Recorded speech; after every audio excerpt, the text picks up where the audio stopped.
Welcome back to News Talk. Coming up for you later in the hour, a live report from Paris on the just concluded climate conference. It's the largest ever gathering of world leaders, and it comes, of course, in the wake of the terror attacks in Paris. Right now, though, let's get back to our conversation with Glenn Ivey. For 8 years, he was the top prosecutor in Prince George's County. He's now in private practice, and he's a candidate for the House seat currently held by Congresswoman Donna Edwards. Phone lines open as we talk about legal matters on this Tuesday, 703-387-1020. That's our number. If you're watching in the 11 o'clock hour, I hope you'll join the conversation. We've been talking about the trials that are getting underway now in Baltimore, the first of 6 police officers charged in the death of Freddie Gray.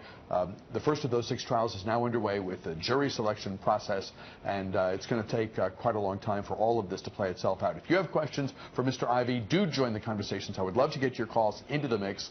We've posted the number to the bottom of the screen. It's 703-387-1020.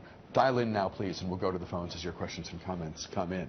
Should jurors be allowed to remain anonymous? Is that something we see in cases on a select basis as the situation is deemed appropriate? I mean, because typically there's some amount of knowledge that becomes public about who was a juror for a given trial, correct? Yeah, I mean, this is a little unusual because usually you don't have this level of media interest, and I think this might have been driven in part by what's happened in some of these other cases, like the ones in Florida, for example, where people started reaching out to them, some book deals in the middle of trial, that kind of thing.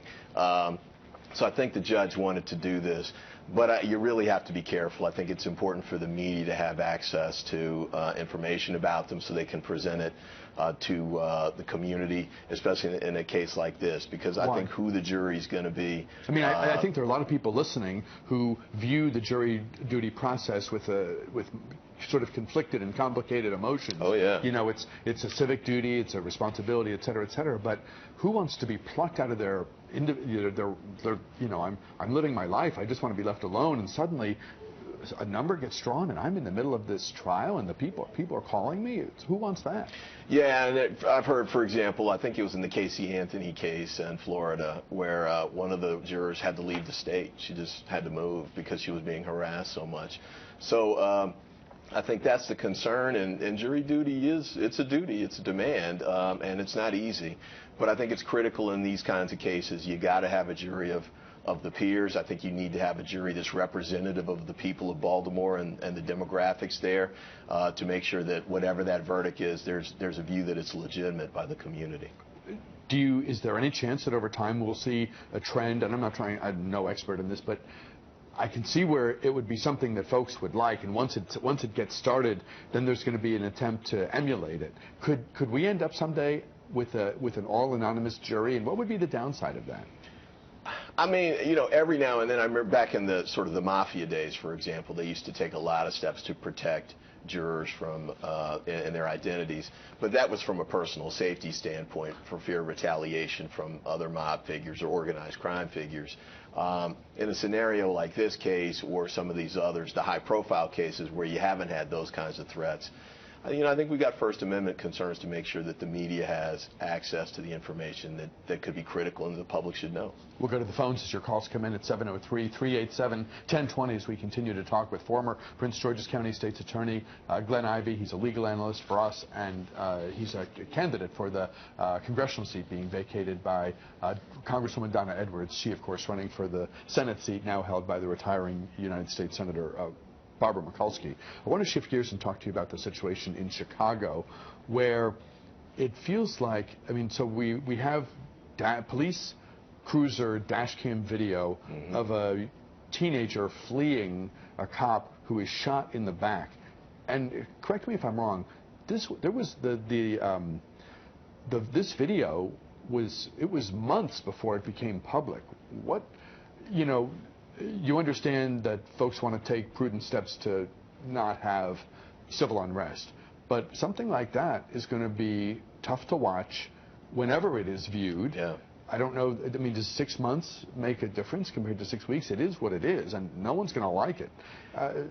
What's your understanding of this, and what's your view of it? My sense is that, the issue there is why it took so long to bring charges against this officer. As you said, he was shot he shot the fleeing suspect in the back, but then he stood over him and shot him 14 times while he was on the ground. So, you know, that kind of scenario you would think wouldn't take a whole lot of time to pull a prosecution together for murder. Now, there's some other factors. Maybe there was some obstruction of justice issues where it looks like there were that led to a federal investigation. Maybe that delayed it. But I think this prosecutor ought to explain to the public why it took this long to bring this attention out and why the delay in getting the video out. If there was controversy before, there's going to be more controversy now because of reports that have come out in, I think, the last 24 hours or so. A local station in Chicago and the Chicago Tribune with new information. I want to put this on the screen and share it with folks at home who may not have heard this, but it's really remarkable. This is from the Chicago Tribune. After Laquan McDonald was shot 16 times by Officer Jason Van Dyke on a southwest side street, several police officers entered a Burger King located just yards from where the teen fell, demanding to view the restaurant's password-protected surveillance video. Jay Darshane, a district manager for the fast food chain, told the Tribune this week. When the police left the restaurant almost 2 hours later, 2 hours, the video had an inexplicable 86-minute gap that included when McDonald was shot, according to Darshane. Quote, "I was just trying to help the police with their investigation," he said. "I didn't know they were going to delete it." Darshane revealed to the Tribune for the first time that he testified about the missing footage before a federal grand jury earlier this year. A technology support employee for Burger King who tried unsuccessfully to recover the video also appeared before the grand jury. In addition, the FBI hauled away the restaurant's digital video recorder containing all its surveillance images, according to Darshane, who oversees several area Burger Kings. After Cook County prosecutors charged Van Dyke with first-degree murder on Tuesday, federal prosecutors disclosed their probe of the fatal shooting remains active and ongoing. You've been around this type of thing you've been a prosecutor, a lawyer a long time. Yeah. What do you make of this? This is pretty shocking stuff. I mean, it looks like pretty clear evidence of an attempt to obstruct the investigation. I think it's also suggested that these officers thought that the shooter was probably had crossed the line and was guilty of excessive force. And I think they're going to face federal prosecution of some kind for obstruction of justice. Absolutely. But I think it's also an indication of the power of video. I think this is a case where two sets of video information is driving the prosecution, A, for the officer for the shooting, and it looks like it's going to drive it for obstruction of justice as well. And I think it's important, that's why body cameras and other visual evidence is critical. When officers are doing the job the way they should, it backs them up. When they're crossing the line and breaking the law, it holds them accountable. Do you have a fear about what this will do to the community's view of law enforcement, not just in Chicago, but broadly? I mean, we know, I think, that the majority of officers do the right thing the vast majority of the time, but when this becomes public, it is so damning. And I do think there's been an erosion, not only with respect to minority communities, but I think the broader population as well is sort of looking at things now. Because, you see shooting after shooting after shooting and the videotapes of it and sort of the misconduct, not in every case, but in many of them. And I think it's opened the eyes to a larger community that there's something that needs to be addressed with this. To the phones, line 2 first. Hello, Nokomis, you're on the air. Thanks for calling in. Thanks for watching. Hi. It's a shame that we don't have equal equality when it comes to law. Law enforcement officers are allowed to kill people. There's nothing said. There's nothing done. That is a recipe for murder. They're killing people's children. If someone was to kill a police officer's child, there would be nothing said. The officer could kill that person, arrest that person, beat that person. As long as America doesn't have equality, there's going to be violence in the street. Thank you.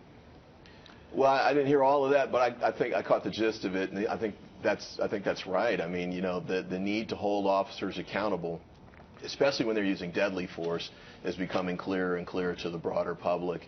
And I think prosecutors, police, and judges need to step up in how they prosecute these matters and hold these officers accountable.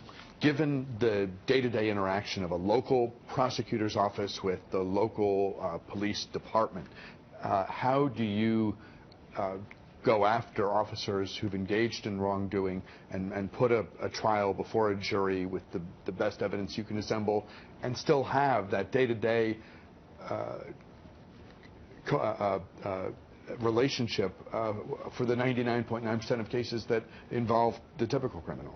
Well, I think it's a great question, and I think there are two pieces. The first is the police who are doing the investigation.